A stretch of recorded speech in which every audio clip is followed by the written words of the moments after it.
저는 11월 위기설 들어본 게 아니고요. 네. 제가 퍼뜨렸는데.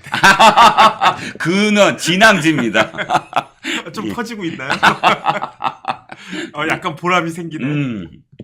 많은 유튜브에서 말씀하셨나 봐요. 저는 어떻게 생각하냐면 네네. 10월에 이제 보선에서 만약에 영광에서 진다. 그러면 금이 짜자작 가는 거고 네. 그 다음에 11월에 따닥 해가지고 유죄가 나온다. 네. 그러면 그 금이 거의 그냥 뭐 이렇게 파열이 되는 그런 상황이 되지 않을까 저는 그런 생각이 들고요. 네네. 이게 거의 데칼코마니예요. 작년하고 거의 똑같으면서 반대예요. 강서구청장. 네, 반대이면서도 똑같아요. 네. 왜 그러냐면 작년에는 뭐가 먼저 나왔습니까? 법원의 결정이 먼저 나왔어요. 네. 9월에 법원의 결정이 나오고 10월에 강서구청장 보궐선거가 있었고 네. 올해는 10월에 그 영광 보궐선거가 있고 11월에 판결이 나오는 거예요. 순서가 약간 좀 네네. 다르네요. 작년 결정은 유창훈의 결정이었고요. 네네. 요번 판결은 11월 판결은 한성진과 그 다음에 김동연의 판결인데 네. 제가 아무리 생각해도 이거는 유죄가 나올 수밖에 없다. 무죄가 나오기가 어렵다. 왜 그러냐면 네. 첫 번째로 지금 탄원서를 보낸다는 거잖아요. 네네. 그럼 지금 뭐 개딸들이 몇 장이나 모았는지 모르겠는데 원래 이제 뭐 그런 쪽에 좌익들은 탄원서 같은 거 옛날 그 남로당 시절부터 탄원서 같은 거 이렇게 뭐 가라로 만들고 하는 거를 갖다가 거의 그 선수처럼 잘했었어요. 물론 민주당은 뭐 진짜로 이렇게 진정한 그 탄원서를 갖다 보내겠지만 네. 그런데 탄원서라고 하는 건 뭡니까? 탄원서라고 하는 거는 정혁진이라고 하는 사람이 죄를 지었는데 인생이 불쌍하다. 뭐 처자식들이 빽빽거리고 평소에 좋은 일 많이 했다. 뭐 이런 거. 그런 거. 뭐 그런 식으로 하니까 좀 봐달라. 이게 탄원서지. 네네. 유죄인데 무죄로 바꿔달라. 무죄인데 유죄로 바꿔달라. 이거는 탄원의 대상이 아니에요. 네네. 탄원이라고 하는 말 자체가 한 번만 봐달라는 거 아니겠습니까? 네네. 한 번만 봐달라고 하는 것도 정도가 있는 거지. 네. 예컨대 죄인을 갖다가 무죄로 봐달라. 이거는 말이 안 되잖아요. 그렇죠. 차라리 무죄 탄원서라고 하지 마시고요. 네네. 무죄 의견서라고 하세요. 나는 이러이러한 의견을 가지고 있다. 네네. 그러니까 판사가 똑바로 판결을 갖다가 해라. 네. 이렇게 이야기하는 게 맞는 거지. 무죄하고 탄원서하고 서로 매치가 안 되는 것이다. 아하. 그런데 이 무죄 탄원서가 이렇게 딱 돼가지고 이 이야기는 뭐냐면요. 지금 판단은 법적인 문제에 대한 판단은 이 사람이 죄인이냐 아니냐, 이 사람이 형사적으로 5년이냐 10년이냐 여기에 대한 그 결정은 누가 내리도록 되어 있습니까? 대한민국 헌법에 따르면 다수결로 하는 게 아니에요. 네. 아무리 우리나라 국민 99명이 이 사람 정혁진은 무죄다라고 해도 판사가 유죄다 하면 유죄가 되는 거예요. 네. 아무리 어떻게 저 판사가 피도 눈물도 없냐, 이렇게 생긴 애 불쌍하지도 않냐 이러면서 좀 봐주자 해도 깐깐한 판사가 아니야, 쟤는 징역 10년이야. 그러면 10년 살아야 돼요. 그렇죠. 이게 뭐냐면 이게 삼권 분립이잖아요. 네. 입법, 사법부, 행정부. 네. 그런데 무죄 탄원서를 재판부에다가 우르르 막 쏟아 넣는다. 이건 뭐냐면 재판이 아니라는 얘기예요. 이런 재판을 뭐라고 합니까? 인민재판. 이런 재판을 인민재판이라고 하고요. 이런 재판은 어디서 이루어지는 것이냐? 조선 민주주의 인민공화국인가? 네. 이제 막 네네. 헷갈리네. 네네. DPRK.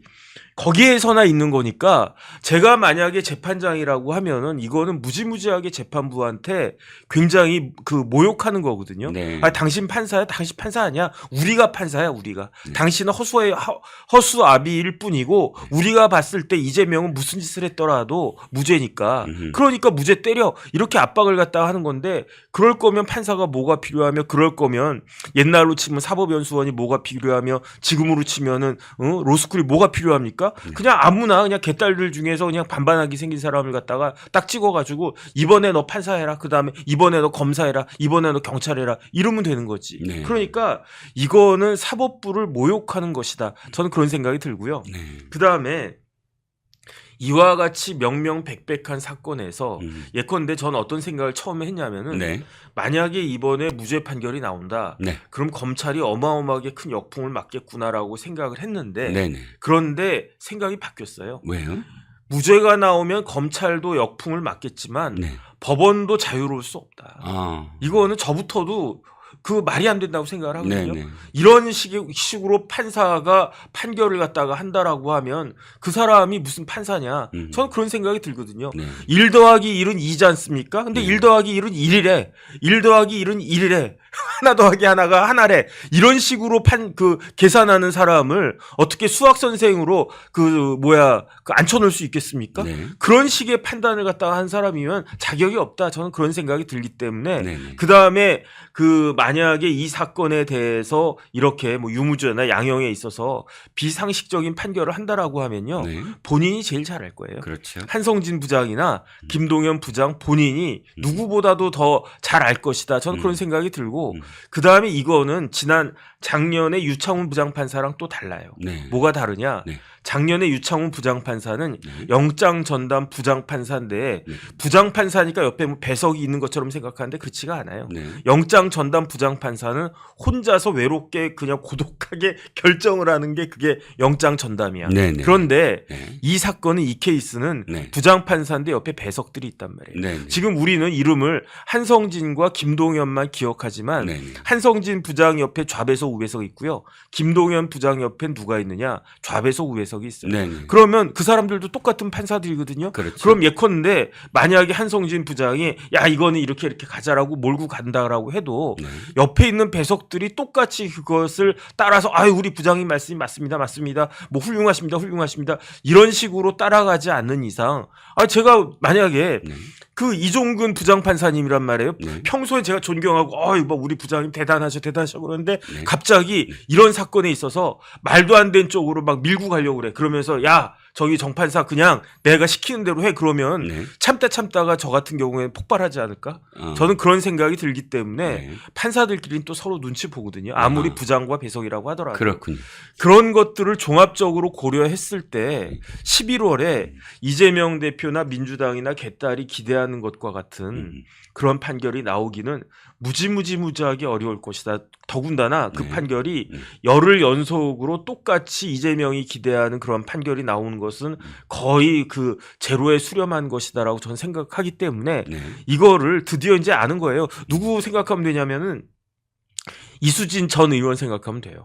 이수진 의원 동작. 예. 예. 공천 탈락하자마자 갑자기 제정신으로 확 돌아왔잖아요. 이제 많은 사람들이 하나씩 둘씩 제정신으로 돌아오지 않을까? 저는 그런 생각 듭니다. 네, 제가 아는 이종근 부장판사는 배석 판사인 정혁진 판사한테 그렇게 무리한 얘기를 하지 않을 것 같은데요. 사람 이름 모르는 거야. 50억 준다고 해봐. 아니야. 50억이면 다르지, 얘기가. 아니면 50억도 안 되면 공 하나 더 붙이면 돼요. 전 5억이라도 가능합니다. 바꿀 수 있습니다, 마음을. 자, 그런 입장에서 전수진 변호사 말씀 잘 들었고요. 저도 공감을 하는데 사실 11월 위기설이 아무것도 아닌 것 같지만 몇 가지 어떤 단초들이 있어요. 뭐 이재명의 아까 고성도 좀 말씀을 드렸지만 재밌는 데이터가 있어서 제가 하나 소개시켜 드리려고 해요. 사실 요즘 여론조사가 굉장히 밀리고 있다. 국민의힘이. 네네. 뭐 이런 이야기가 많은데 우리가 보통 여론조사 말고 빅데이터. 네네. 그러니까 포털 상에서 연관 검색어 네네. 뭐를 많이 또 인용을 합니다. 네. 옛날에 트럼프가 됐을 때 트럼프가 당시에 그러니까 구글 트렌드가 맞췄어요. 구글이 트럼프가 된다고. 그럴 정도로 이제 빅데이터를 많이 또 들여다보는데 보니까 썸트렌드 빅데이터 분석 도구 썸트렌드에서 썸트렌드를 한번 찾아봤어요. 9월 3일에서 10월 1일 한 달간 그랬더니 이재명 선거법 이렇게 쳤어요. 네. 연관 검색어가 감성 연관어가 혐의, 위반, 의혹, 거짓말, 기억 안 난다, 운 좋다, 개탄하다. 제가 순서가 가장 많이 나온 순서대로만 쭉 연결했습니다. 네네. 결론적으로 말씀드리면 긍정 감성어가 7%에 불과하고 네네. 부정 감성어가 90%를 차지하고 있다라는 거고요. 네네.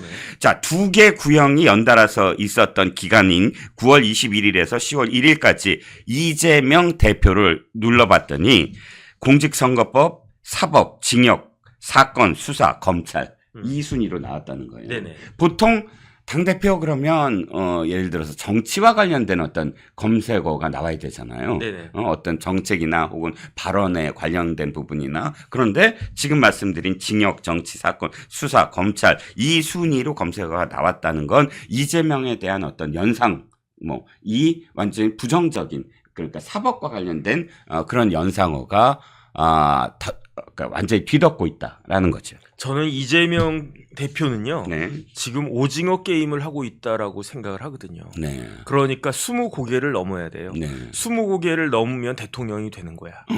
그런데 저는 기적이라고 생각하고요. 네. 그다음에 진짜 대단한 사람이다라고 생각을 하는 게 네. 지금 10고개 정도를 넘어갔어요. 네. 기적이에요. 저는 10고개 못 넘고 그냥 뭐 한 두세 단계 정도에서 그 낭떠러지로 떨어져 가지고 그래도 불안한데요. 10겁이밖에 안 나왔어요. 그럼. 그래서 저도 사실 불안해지는 마음이 있는데 네. 그런데 문제는 뭐냐면 네. 이제 오징어 게임 시즌2 나온다고 그러던데 네. 오징어 게임을 봐도 단계가 1단계부터 20단계까지 갈 때 네. 매운맛이 더 강해지잖아요. 처음보다는 처음에 뭐 뽑기 같은 거 했고 처음에 뭐 무궁화꽃이 피었습니다. 뭐 그것부터 시작해가지고 뭐 줄다리기도 했었고 막 못도 했었고 그러지 않았습니까? 네. 그런데 이게 난이도가 갈수록 높아지는 거예요.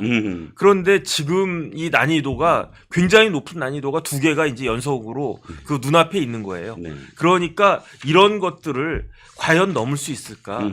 근데 중요한 건 뭐냐면은 오징어 게임에서 패자 부활전이 없어요.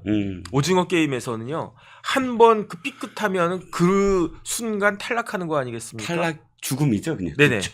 그래가지고 그 많은 사람들 중에 네. 몇 명이 저 통과했습니까? 이정재가 통과했지.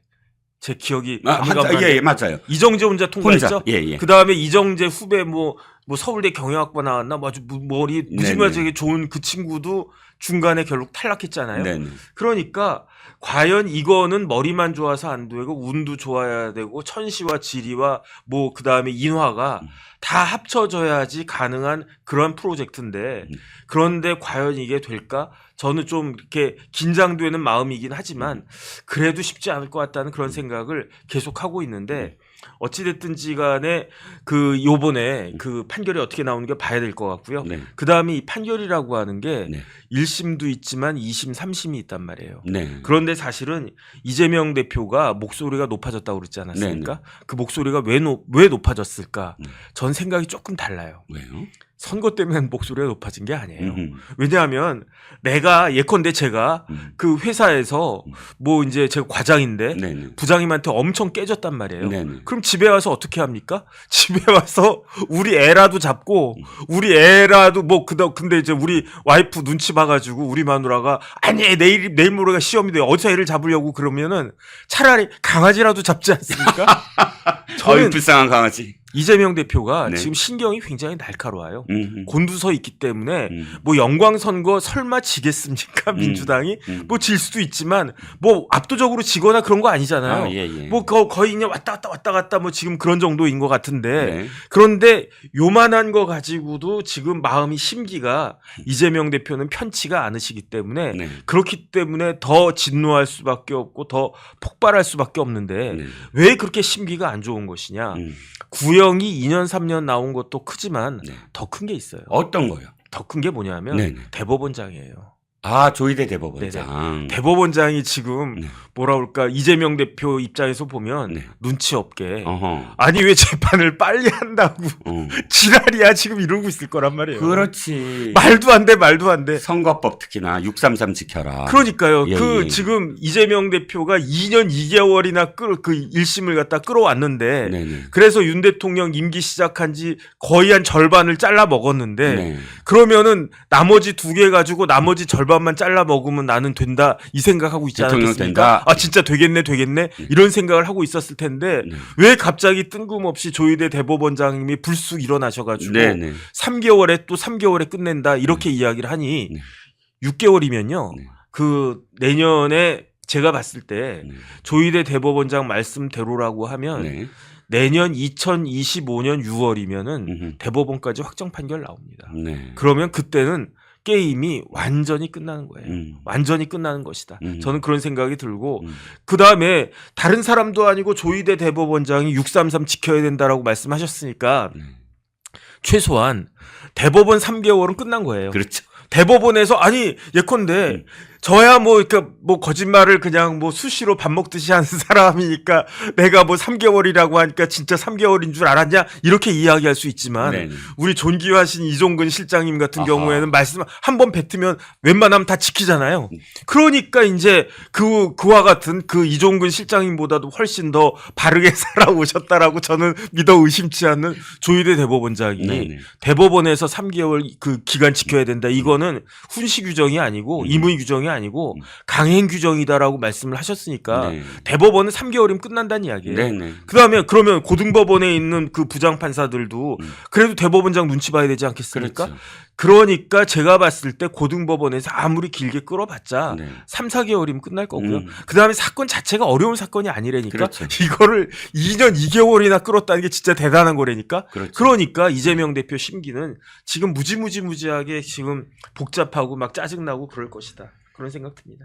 예, 날짜로 계산해 보니 799일을 끌었다고 하더군요. 딱 200일만 더 하면 아라비안 나이트, 천일 야화가 될 뻔했어요. 아, 예. 네네. 예, 200일 참 이재명한테는 200일만 더 끌어줬으면 하는 생각이 들었을 텐데. 그러면은 3심까지 대법원까지 1000일 정도 걸리겠네. 아, 그렇지. 네네. 천일 야화. 천일 야화가 됐네. 아, 천일 야화를 딱 완성했네요. 그러면 대권이라고 한 거는 한여름 밤의 꿈이 되겠네.